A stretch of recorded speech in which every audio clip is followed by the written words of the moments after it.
Thank you, Mr. President. I want to thank you and Foreign Minister Espinosa for your leadership in hosting today's very important debate. And I'd like to begin by also thanking the Foreign Minister for her very timely comments on Mexico's handling of the swine flu crisis. Here in the U.S., Mr. President, our hearts are with the people of Mexico in this time of trial, and we very much applaud Mexico's efforts to confront and contain the crisis. My government stands hand in hand with our friend and neighbor Mexico as we work together to deal with what is a shared challenge, one that is affecting both of our countries and indeed many other parts of the world. With that, Mr. President, I also want to welcome Mexico as the new chair of the Security Council's Working Group on Children and Armed Conflict, and thank France for its leadership as chair of the working group over the last several years. I also want to thank Special Representative Coomaraswamy for her briefing and for her steadfast advocacy on behalf of the world's children. You continue to have our fullest support. I also want to just say how moved I know we all were by the testimony of young Grace Acalo, whose story and experience reminds us of our obligations and the importance of what we're discussing here today. The United States is deeply committed to the welfare of children, and that includes protecting children from the scourge of war. Every day, hundreds of thousands of children find themselves caught in the clutches of armed conflict, unprotected, exploited, abused, raped, and terribly vulnerable. The Security Council and its working group have telegraphed strong political will to help these children and help shine the international spotlight on their suffering. So the United States welcomes the Secretary General's report. It includes valuable monitoring and reporting information that highlights both real progress and ongoing tragedies, and it outlines thoughtful recommendations for future action. Before turning to the rest of the report, allow me to comment on a few specific situations. There is good news from Uganda. As the report notes, we have no evidence at present that the Ugandan People's Defense Forces have recruited child soldiers since August 2007. And Uganda's strictly enforced laws and regulations now prevent the recruitment and use of child soldiers. We commend the government of Uganda for its efforts and for signing an action plan last December. We urge other governments and non-state actors to follow Uganda's example by developing, signing, and implementing action plans of their own.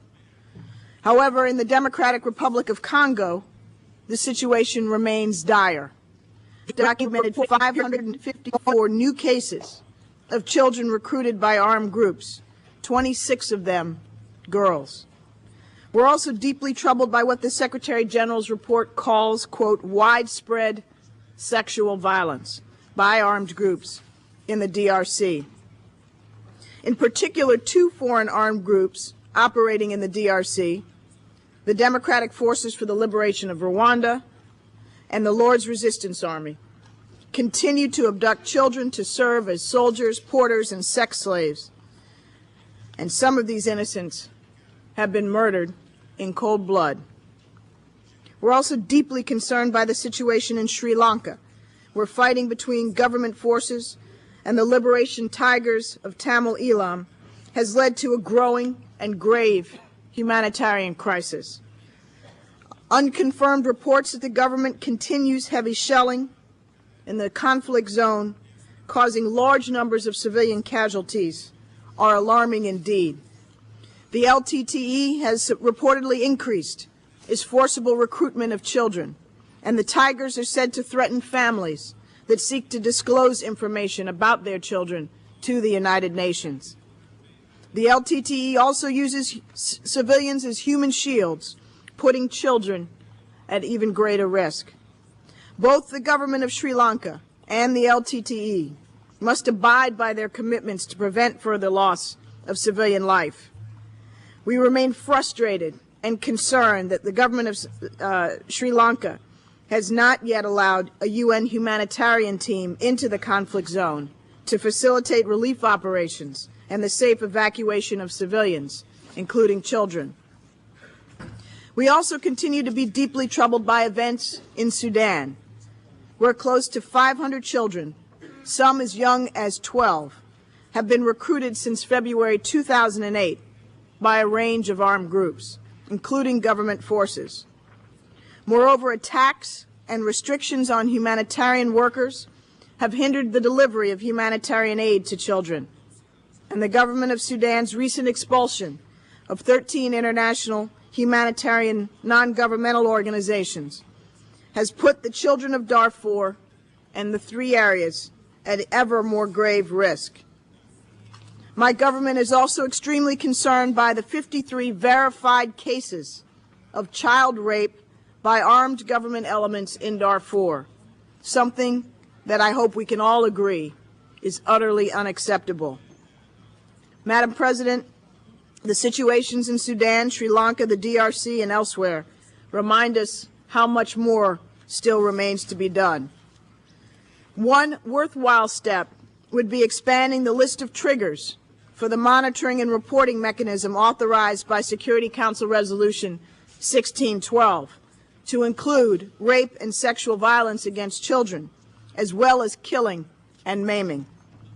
As the Secretary General's report shows, the rate of such crimes against children in combat zones has increased alarmingly. The United States fully supports such an expansion of these triggers. We applaud the Security Council for soon endorsing today's presidential statement, pointing toward the same goal, and we look forward to the Council's further action on this matter. Finally, the Secretary General's report reminds us that some governments and militias are repeat offenders, entities that persist in illegally recruiting and using child soldiers in defiance of the will of the international community. Where armies and militias that depend on children to fill their ranks do not change their ways, this Council has the authority and the responsibility to consider taking appropriate measures. The U.S. is determined to do its part. Our support for international organizations such as UNHCR, UNICEF, and the ICRC helps meet the needs of refugees, children, and others whose lives have been uprooted by conflict, including the youngest victims of war. We're also working with our NGO partners to provide education and other programs to meet the needs of children and adolescents in conflict zones and give them hope for a better future. Madam Minister, the Security Council and the international community have made noteworthy progress together, but we must not stop now. We share the responsibility to protect all of the world's children and provide them with a future of promise and opportunity, not one of war and abuse. We have heard the moving stories of such former child soldiers as young Grace, who is here today, Ishmael Baya, Emmanuel Jal. Let their escapes from terror and despair become the rule for children in armed conflict, not remarkable exceptions. Let their survival and success motivate us all and spur us to do more. Thank you, Madam President. Muchas gracias.